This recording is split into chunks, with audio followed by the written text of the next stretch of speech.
Hello, it's Technique Tuesday at Davita Stamp and Spot. I'm going to share with you a technique today using bleach, and it's one I learned years ago, and to be honest, I had so much fun playing with it the last couple days. I didn't get very many cards made with them because I just wanted to try different things. So after I post the video at 2 o'clock today, I will try to put some cards together using the different pieces that I'm going to show you, and I'll post them in the feed down below. And I'd love for you to do the same. I'm always excited to see what other people are creating, so please think about sharing with me what you create. So we're going to start with the stamp set. It's called To a Wild Rose. It also has dies that go with it that are called, grab it here, Wild Rose dies that will cut out the flower, an inside piece. You've got this really cute label here, a fun piece here, and some different pieces. We're going to be using the outside image here. You'll see it's actually a 3-step set. So you would stamp the outside, then this one with a little bit darker, and then this with a very, very light color. But anyway, we're going to use it a different way today. So what we're going to start with is Versamark, and we've talked about that before. It works just like glue. So I'm going to ink up my stamp, and very quickly before I do that, I want to run my embossing buddy over my cardstock. This just takes away static. If you don't have an embossing buddy, and I think we might not sell it anymore, a dryer sheet will work. So I'm going to stamp 2 of these. So you're going to Versamark. Remember, I always tell people when you do this, you want sticky, then sandy, and then shiny.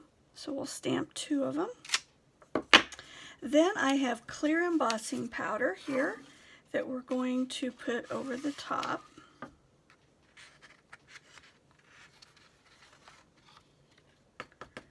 And yes, if you were watching last week, I told you my embossing powder, my clear was dirty. I found some that was brand new, so I don't have the little pieces of paper in it, which I'm very thankful for.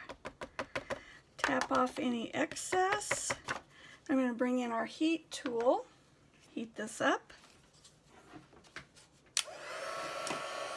Forgot my clipboard, so we'll just use a pointer here to hang on to it. Now what I'm doing right here would actually make a beautiful background as well. So there's layers to this that you can stop along the way and make beautiful cards without going through all the technique that I'm going to show you. Boy, I can sure tell I'm not substituting. I've definitely lost my teacher voice, and I start talking and my voice just gets froggy.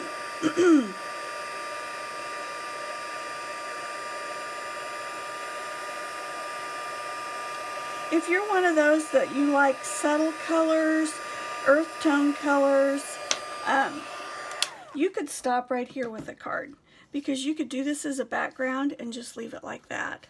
But we're going to take it another step farther. I'm going to get this stuff out of the way.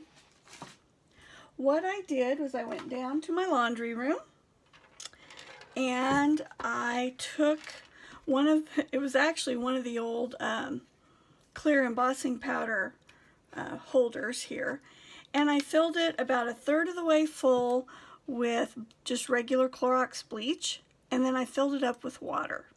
So we just have a water bleach mix, and then what I'm going to do is I'm just going to lightly color the inside of the flower. Now I will tell you from playing with it today, do not try to do this without embossing first, because the bleach will wash the ink out. Yeah, I tried that just to see what would happen. So it just made a smeared mess. The embossed area will resist the bleach, but not if you just continually go over it. So try to stay within the lines. You want to try to stay inside them. I've had a few mistakes where my paintbrush hopped outside the line.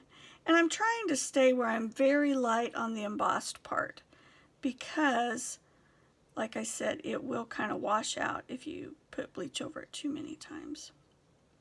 The interesting thing with this is that I was surprised with what color I found underneath when I started bleaching. Now this one here kind of goes to a yellow color, which this one I wasn't quite as surprised about. And you'll see I'm just working my way around. And I've had so much fun with this. I guess because I like to paint and color. I don't know. Alright, so you're going to color all the way around. And with this crumb cake, you'll notice the texture in this. There's like little lines of fabric within, it looks like fabric anyway, inside the cardstock.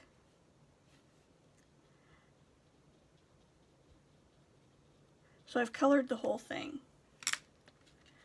Hold it up a little close so you can see that there. And then of course you need to let it dry. So now I'm going to show you what I found.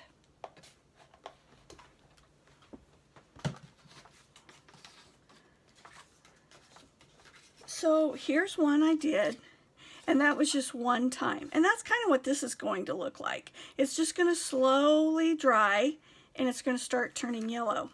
Here's one where I did it twice, and then 3 times. And you'll see that every time, it just gets a more solid filling on the inside. So there's with crumb cake. Well, then I wanted to try something darker. So I went with, I debated whether to tell you this, but I will. So I tried it with black, and with Stampin' Up's black cardstock, it doesn't work. The paper is so dark. This is 3 or 4 layers trying to fill in the inside, and it doesn't work. So don't try black Stampin' Up cardstock. So I tried navy. So here's, I think this is twice, and see how it's just a different soft look, which I really like. So then I had to color. So what I did was I colored yellow on the inside of that one. If I was doing this live, I would have said, okay, guess what color it is when you take away with bleach. So this is Highland Heather, and look there, that's almost like a pool party, or maybe even a lighter balmy blue. This one I've done twice. This one's only once. So if you want everything even, it's going to be a bit of a challenge. If you're okay with just a varying look, then you're really going to like this technique. So then I tried coloring it with our Flirty Flamingo. So you can see there how it'd be colored on the inside. I tried coloring the leaves in this set. And when you pull out and just bleach, this is 2 times, it turns yellow, which I thought was really interesting. So then I came back, this is old olive paper, and then this is Granny Apple Green blender pen, or blends I should say. And when you color it in, then it just gives it just a little bit different color. So you can color in after you bleach, or you can leave it the bleached color.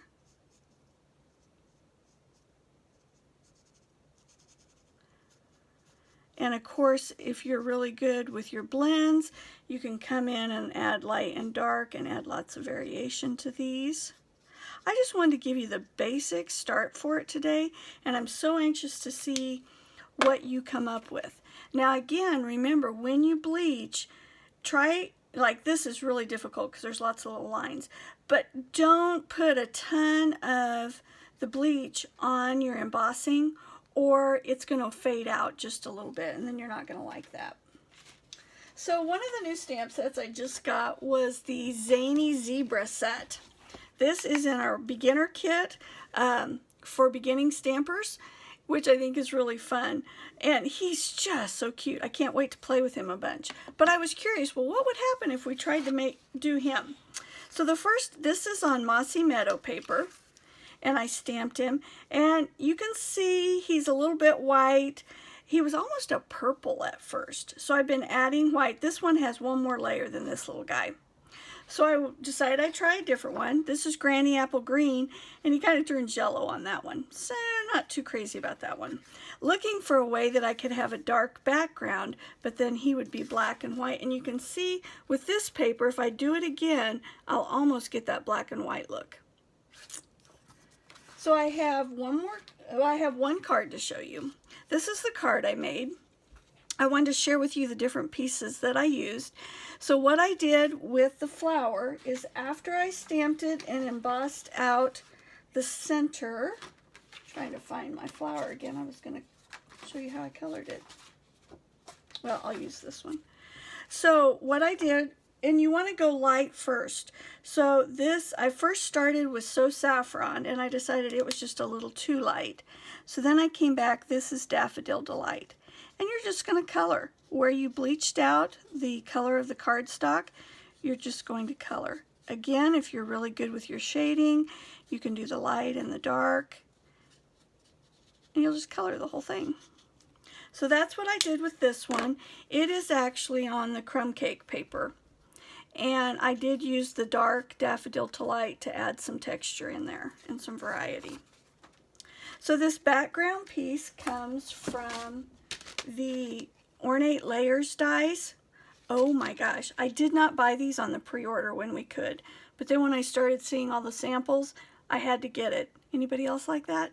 Yeah, you think, oh, that's one I don't need, and then before long you find it on your order form. So I used and I stitched this outside one, which is this biggest one here. Then after I cut it out, I put it inside this brand new embossing folder called Dainty Diamonds, and then I ran it through, and that's what put that texture behind here. Another new item that I used is our square vellum doilies. You get, let's see, 24 of them for $5, which I think is a really good deal. And it's ready to go. Now, it does not have glue on it. And one of my gals contacted me last week and said, how do you put vellum, how do you attach it, or something that's detailed like this? So what you do, and I just keep this on hand, is I took one of our sponges and cut off a piece.